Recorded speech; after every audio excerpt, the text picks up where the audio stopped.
The sound was faint at first, a muffled rhythm against the dead silence of a Manchester night in 1847, but through the paper-thin wall of the townhouse, it became unmistakable. The choked, hopeless sobbing of a woman trying to cry quietly. In the adjacent room, her sister lay awake, the November cold seeping not just through the cracks in the walls, but into her very bones. The chill was from knowledge. She knew it was Margaret. She knew what had happened in that room tonight, and she knew, with a crushing certainty, that there was absolutely nothing she could do. Just 6 months prior, Margaret Hartwell had married Charles Whitmore in the social event of the season. There had been French lace, a conservatory's worth of flowers, a radiant bride in white silk. Everyone said she had married well. Charles owned 3 textile mills, but for the sister listening in the dark, the memory was marked by a single, telling detail: the faint tremor in Margaret's hand as she signed the marriage certificate. Now, those same hands, and often her throat, bore the faint, yellowing remnants of bruises that never seemed to fully fade. The sobbing stopped. The heavy, familiar tread of Charles's footsteps crossed the floorboards. A door creaked, and then silence. In the morning, Margaret would descend for breakfast in a high-necked dress, powder carefully applied. She would pour tea with steady hands and ask about the weather. Charles would read his newspaper. No one would speak of the night before, because in Victorian England, a husband's home was his castle, and his wife was its most prized and utterly defenseless possession. This was the truth of Victorian marriage, stripped of the romantic veneer of literature and period dramas. It was a legal, economic, and social trap, disguised as a sacred union. For countless women like Margaret, the wedding ceremony was not a beginning, but an end, the moment their legal identity was extinguished. At the heart of this system was a simple, brutal legal fiction known as coverture. Sir William Blackstone, the era's great legal scholar, had codified this reality decades earlier in his commentaries on the laws of England. "The husband and wife are one person in law," he wrote, "and that one is the husband." A woman's very legal existence was suspended for the duration of the marriage. She was a clock that stopped ticking, a book closed mid-sentence. She became a legal non-entity, an appendage to her husband. Her name, her dreams, her past, all were subsumed by his. She was no longer Margaret Hartwell. She was Mrs. Charles Whitmore, a title that signified not partnership, but ownership. The consequences of coverture were immediate and total. From the moment she said, "I do," Margaret owned nothing. Not the inheritance from her father, carefully set aside for her future. Not the jewelry she had worn since she was a girl. Not the clothes on her back, nor the bed she slept in. All of it became Charles Whitmore's property. He could sell her mother's pearls to fund a bad investment. He could spend her entire dowry. He could make every decision about her life, where she lived, who she saw, what she read without her consultation. The law gave him absolute authority. If she, by some rare chance, earned money through work, perhaps as a seamstress or a governess, if they fell on hard times, every penny belonged to him. If she penned a novel that became a sensational success, as female authors like the Bronte sisters did under male pseudonyms, every penny of the profit belonged to her husband. She could not sign a contract, could not sue or be sued in court, and could not even write a will without his permission. Her body, her children, her very identity were now his legal possessions. She was valuable, like a fine painting or a thoroughbred horse. But ultimately, she was disposable. This was not a metaphor. It was the letter of the law. This legal obliteration was the bedrock upon which the edifice of Victorian marriage was built. But it was only the beginning. Society then compounded this powerlessness with a culture of deliberate, calculated ignorance. Young women were sent into this legal bondage knowing virtually nothing of what awaited them. Sex education was not merely absent, it was forbidden. Considered vulgar and corrupting to a woman's natural purity, on the eve of her wedding, a bride might receive only vague whispers from her mother about wifely duties and the need to submit. Eleanor Glenn, recalling her 1892 wedding night in her memoir, wrote, "I was as ignorant as a child of 5. I went to my wedding in a state of complete innocence, expecting perhaps to hold hands and receive gentle kisses. When my husband approached me that night, I was so terrified I thought I was dying." This ignorance was a feature of the system, not a bug. It ensured a woman's compliance and made her easier to control. The medical establishment reinforced this state of blissful, dangerous ignorance. Respected physicians like Dr. William Acton asserted with scientific authority that the majority of women are not very much troubled with sexual feelings of any kind.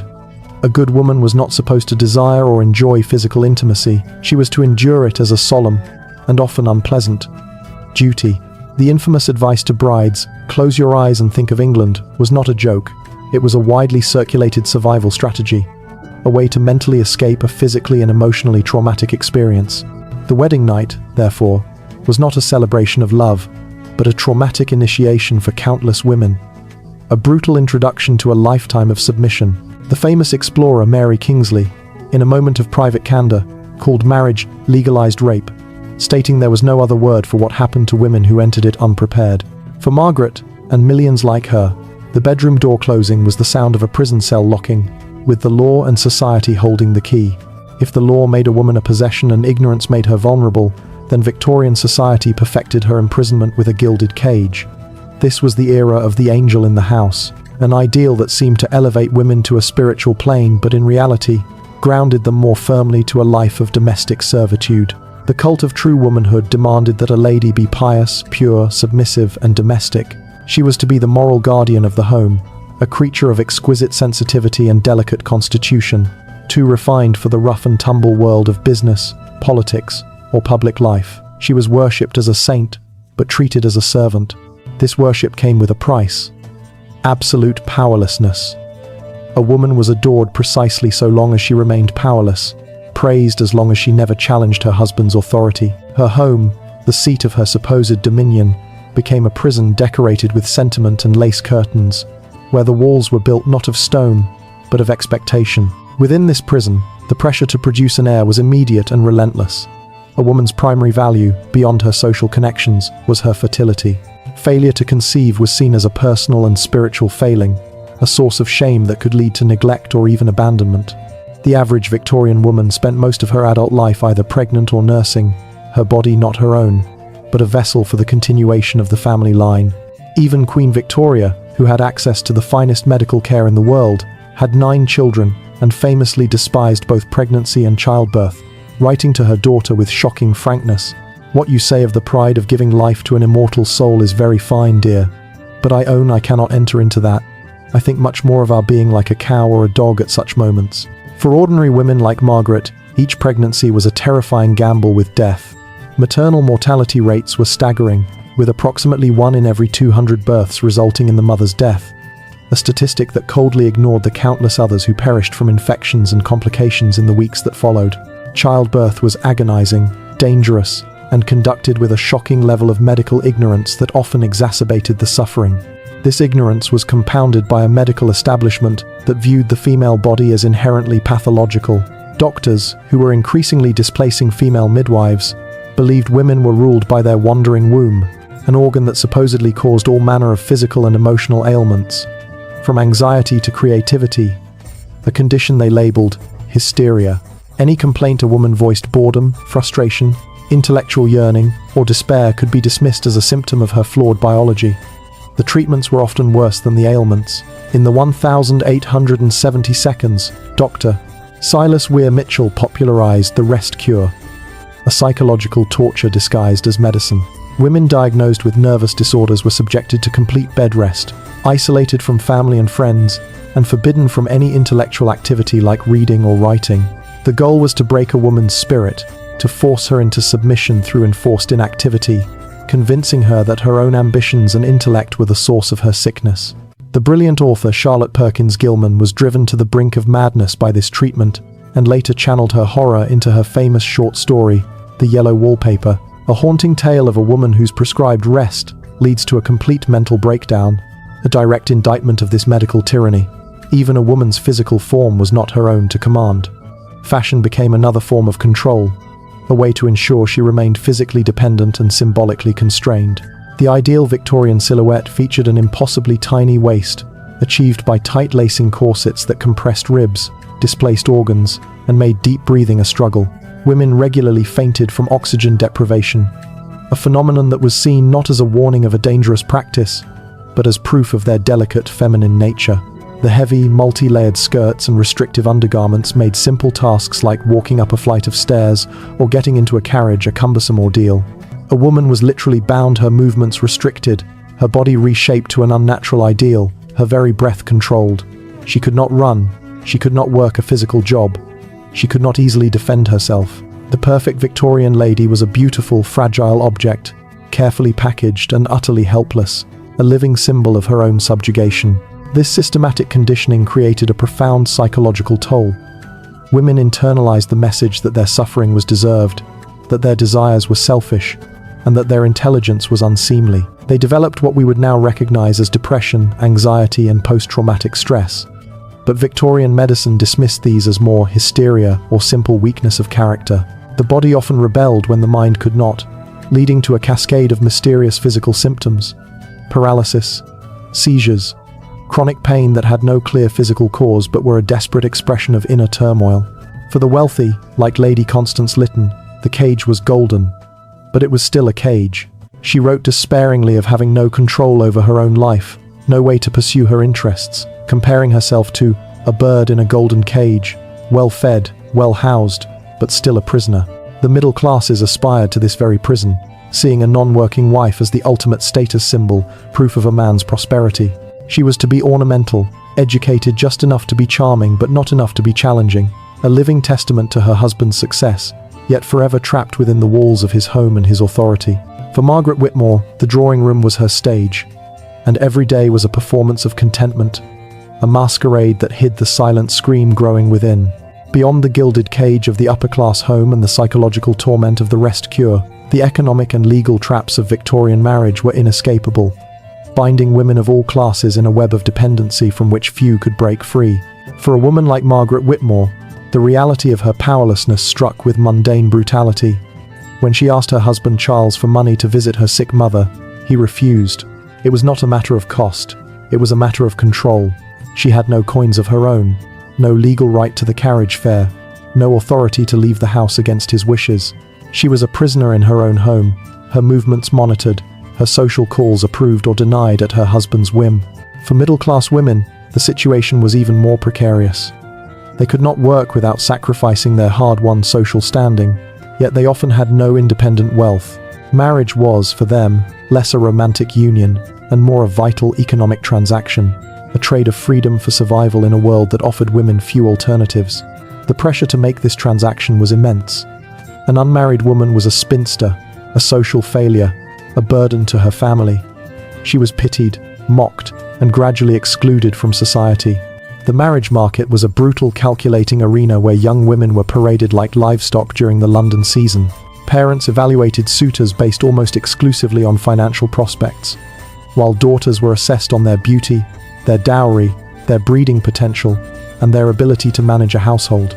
The engagement period often represented the peak of a woman's autonomy, a fleeting moment of hope and possibility before she was legally absorbed into her husband's identity.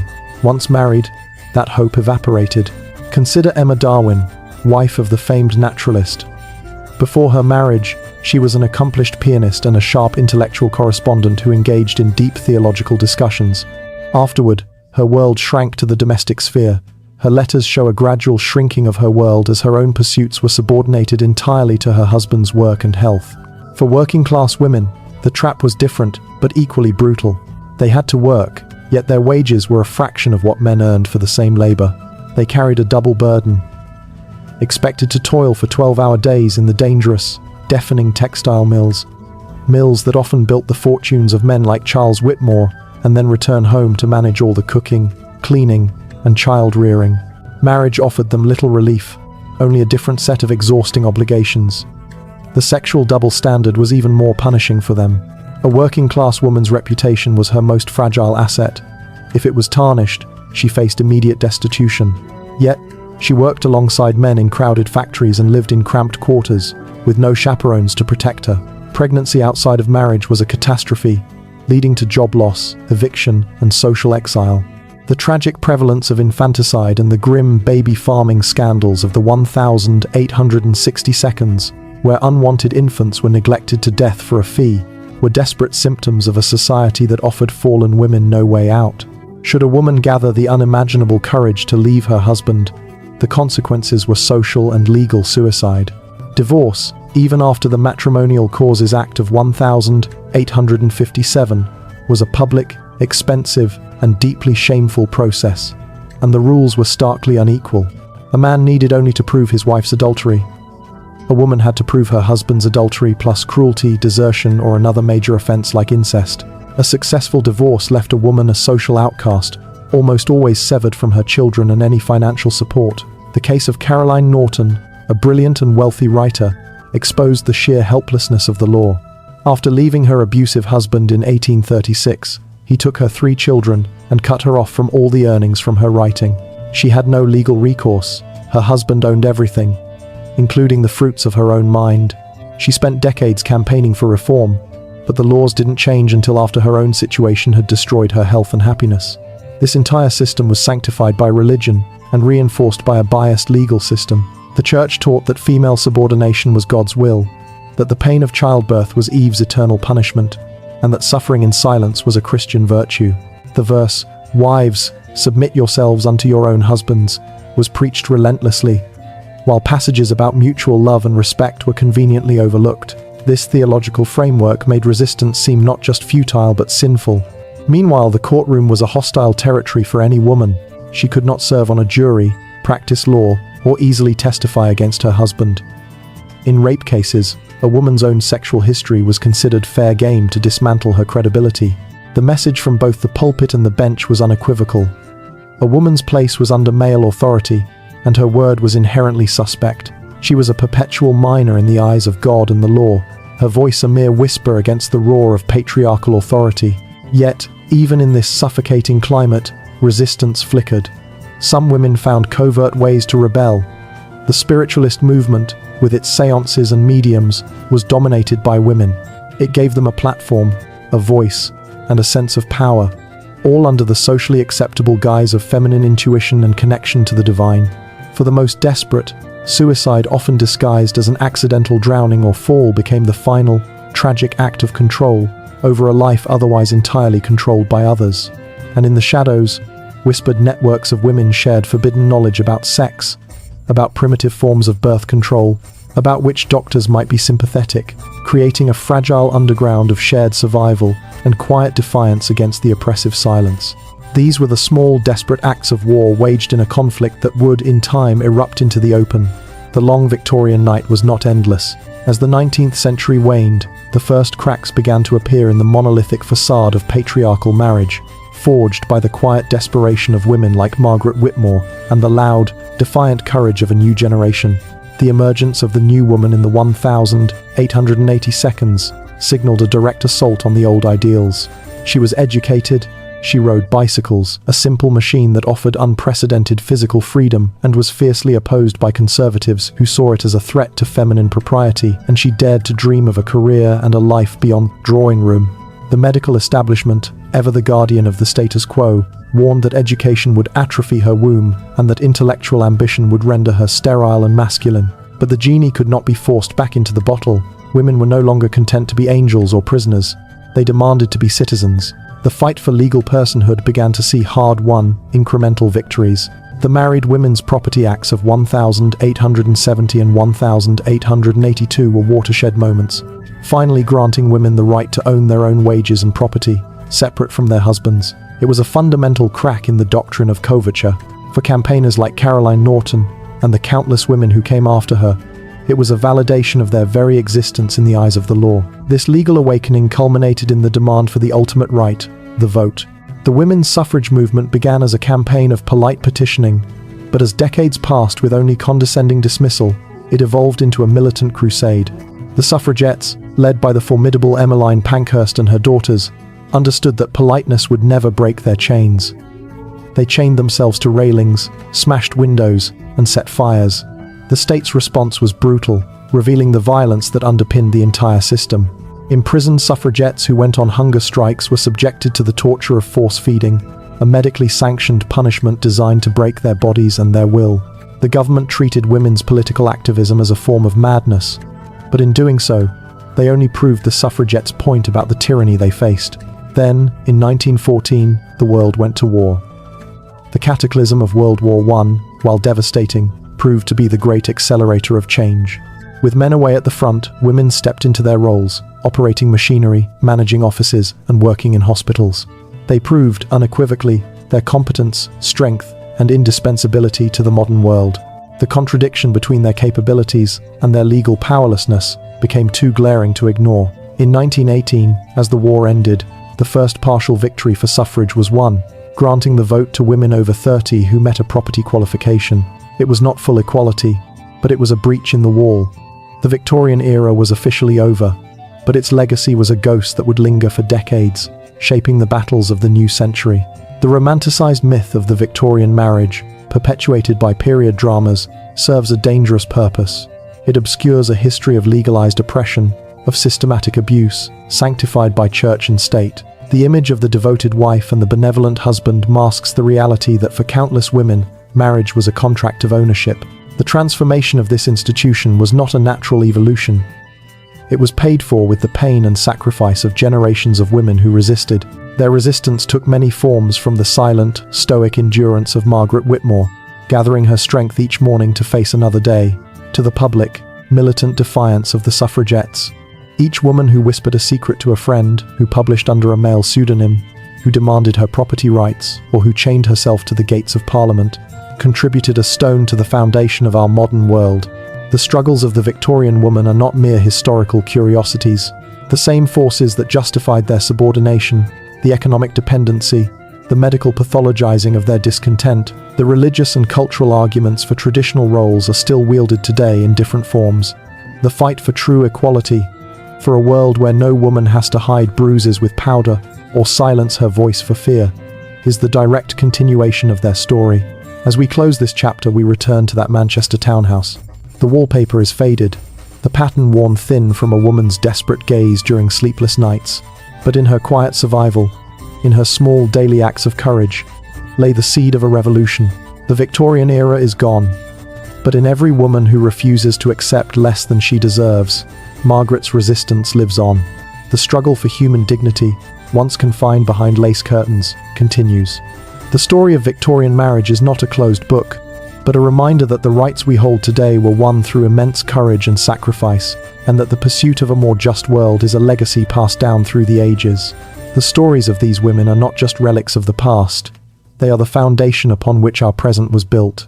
If you found this journey into the hidden realities of history compelling, please help our channel, Quiet Historians, continue to bring these forgotten voices to light. Like this video, subscribe to the channel, and hit the notification bell so you don't miss our next exploration. We are so grateful that you've joined us from across the globe, connected by a shared curiosity about the truths that shaped our world. Thank you for watching and for listening.